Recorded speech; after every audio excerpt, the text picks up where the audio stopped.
Durand কাপের শুরুটা ঠিক যেখান থেকে হয়েছিল, ডুরান্ড কাপের শেষটাও ঠিক হচ্ছে সেইখান থেকেই।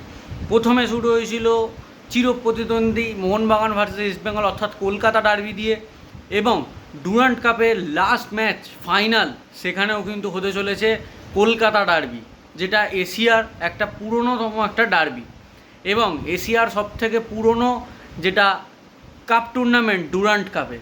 সুতরাং এই ডার্বি কিন্তু আর স্বদেশি লড়াইতে হচ্ছে না। প্রথম যে ডার্বি হয়েছিল সেটা স্বদেশি লড়াইতে হয়েছিল, দুটো দলেরই ইন্ডিয়ান অরিজিনের প্লেয়াররা বেশিরভাগ খেলেছিল এবং সেখানে মোহনবাগান কিন্তু জিতে গেছিলো গ্রুপ স্টেজ পর্বে।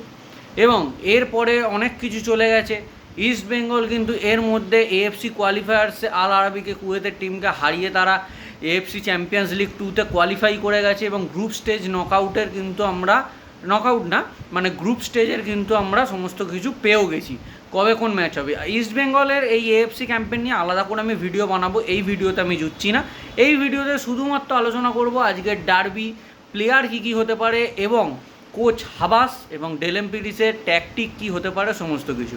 সুতরাং তোমরা তার জন্য বং স্ট্রাইকার চ্যানেলটাকে সাবস্ক্রাইব করে রাখো এবং তোমাদের এই ডার্বি দেখতে কারা যাচ্ছ বা এই ভিডিও অবশ্যই বন্ধুবান্ধবদের সাথে শেয়ার করে দাও, যাতে তারাও এই ডার্বি সম্বন্ধে সমস্ত কিছু জেনে নিতে পারে। তাহলে চলো ভিডিও শুরু করা যাক। প্রথমেই আসি হচ্ছে দুটো দলের গোলকিপিং নিয়ে। দেখো, দুটো দলের ফাইনালে ওঠার রাস্তাটা অলমোস্ট একই ছিল। ইস্ট বেঙ্গল সেমিফাইনাল ম্যাচে এসসি দিল্লির এগেনস্টে একটা 90 মিনিটের ড্র খেলে এবং তারপরে কিন্তু তারা পেনাল্টি শ্যুট আউটে গিয়ে শুভমান গিল যে সেভ করেছে সেই সেভের জন্য কিন্তু তারা ফাইনালে কোয়ালিফাই করে। ঠিক তেমনই মোহনবাগানও আগের বারের ডুরান্ডের defending champion North East United এফসিকে হারিয়ে সেই একইভাবে 90 মিনিট অবধি একটা ড্র চলে, গোললেস ড্র চলে। তারপরে কিন্তু বিশাল ক্যায়েতের জন্য কিন্তু মোহনবাগান কিন্তু উঠে যায় ফাইনালে। তবে এইটার দিক থেকে দেখতে গেলে কিন্তু আমি বলবো মোহনবাগানের অ্যাডভান্টেজ অনেক বেশি, কারণ ইস্ট বেঙ্গল যে ড্রটা খেলেছিল সেটা আমাদের এই সল্টলেক যুবভারতী স্টেডিয়ামে খেলেছিল এসসি দিল্লির এগেনস্টে। সেখানে কিন্তু তারা পারফরমেন্স বাজে দিয়েছিল এবং তার জন্য কিন্তু তাদের ড্র হয়ে পরে গোলকিপারকে যাই হোক পেনাল্টি শ্যুট আউটে গিয়ে ইজিলি কিন্তু জিতে যায়।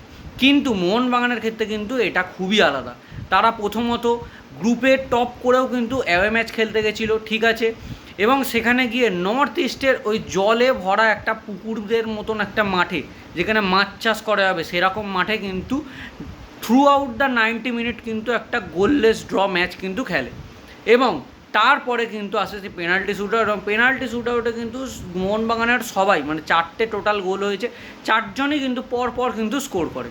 তবে মোহনবাগানের কিন্তু পেনাল্টি টেকিংয়ে কিন্তু কনফিডেন্স কিন্তু খুবই কিন্তু হাই।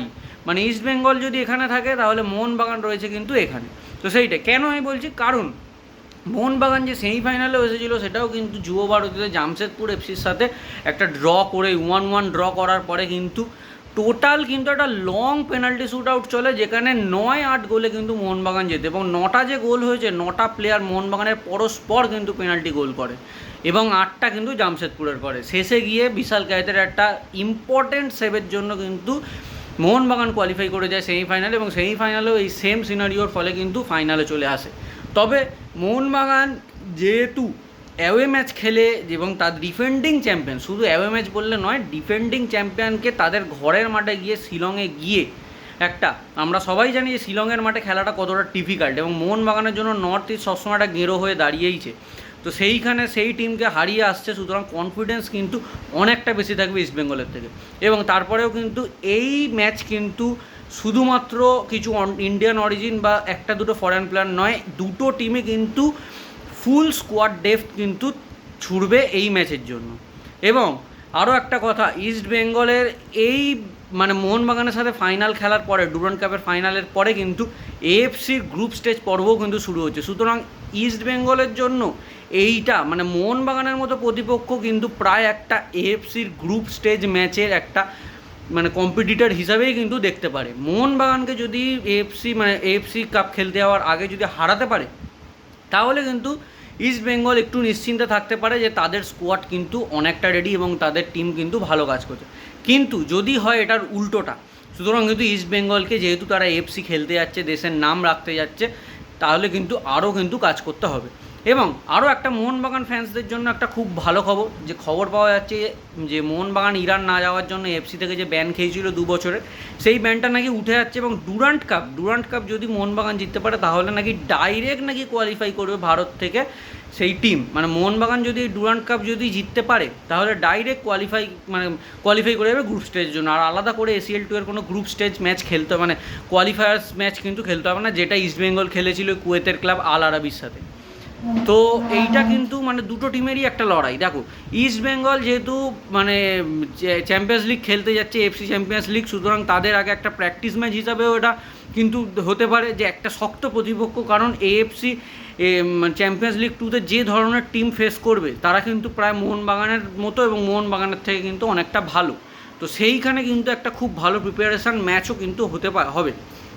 এবং মোহনবাগানের দিক থেকে দেখতে গেলে কিন্তু এটা কিন্তু একটা সম্মান রক্ষারও লড়াই এবং একটা অপরচুনিটি, যে চিরপ্রতিদ্বন্দ্বী ইস্টবেঙ্গল যারা এবছরে এএফসি খেলতে যাচ্ছে তাদেরকেই হারিয়ে পরের বারের এএফসিতে ডাইরেক্ট কোয়ালিফাই করাটা, সুতরাং এটা ফ্যান্স এবং ক্লাবের জন্যও কিন্তু অনেকটা ঐতিহাসিকপূর্ণ। তবে একটা কথা বলতেই হচ্ছে, দুটো টিমেরই কিন্তু উইঙ্গার লিস্টান, কোলাসো আর এডম্যান্ড একদম ফর্মে নেই। আগের দুটো ম্যাচে দুটো টিমেরই সেমিফাইনাল আমি দেখেছি, সেখানে কিন্তু খুবই বাজে পারফরমেন্স করেছে। আমি বারবার বলছি, নিজের টিমকে নিজের প্লেয়ারদের সাপোর্ট অবশ্যই করতে হবে, কিন্তু বিগ গেমে ভালো করতে হবে। আর একটা কথা যে প্লেয়ারটাকে হাইলাইট করবো সেটা হচ্ছে সাহাল আব্দুল সামাদ।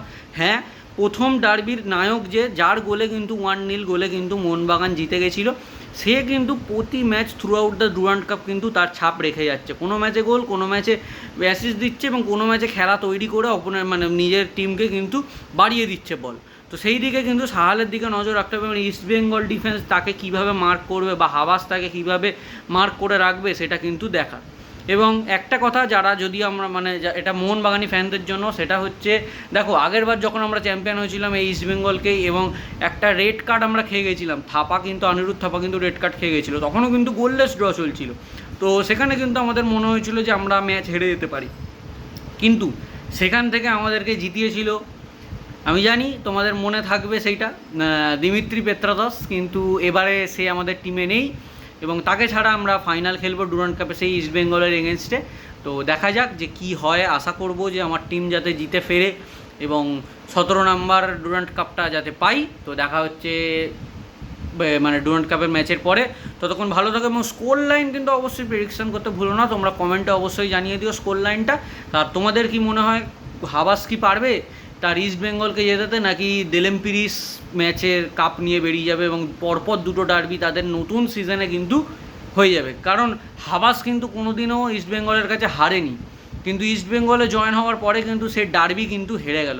ডার্বি সে এর আগে কোনোদিন হারেনি যতদিন মোহনবাগানের কোচ ছিল, কিন্তু যখনই সে ইস্টবেঙ্গলের কোচ হলো প্রথম ডার্বি কিন্তু সে হেরে গেল। এবং দেলেমপিরিস কিন্তু নতুন কোচ হিসাবে আসার পরেও, অত ট্রফি না থাকার পরেও কিন্তু সে কিন্তু ইস্টবেঙ্গলকে হারিয়ে দিতে পেরেছিল। তো দেখা যাক যে পরের ম্যাচে ফাইনাল ম্যাচে কি হয়। তো আর কিছুক্ষণেরই মাত্র অপেক্ষা। তোমরা এখন যে সকালে ভিডিও এখন যে ভিডিও দেখছো, তো আর কিছুক্ষণ পরেই, কালকে হয়তো তোমরা আজকে যদি ভিডিও দেখো তো কালকে ম্যাচ থাকবে, আর যদি সকালে ভিডিও দেখো তাহলে আর তো কিছুক্ষণ পরেই সন্ধ্যাবেলায় ম্যাচ। তো সবার ম্যাচ প্রেডিকশানটা অবশ্যই কমেন্টে জানিও, আর এই ভিডিওটা বন্ধুবান্ধবের সাথে শেয়ার করে দিও এরকমই নিউজের জন্য, এবং মোহনবাগান এবং ইস্টবেঙ্গল এবং through out the European football আরও এরকম খবর পাওয়ার জন্য। তো দেখা হচ্ছে পরের ভিডিওতে। জয় মোহনবাগান, ভারত মাতা কি জয়।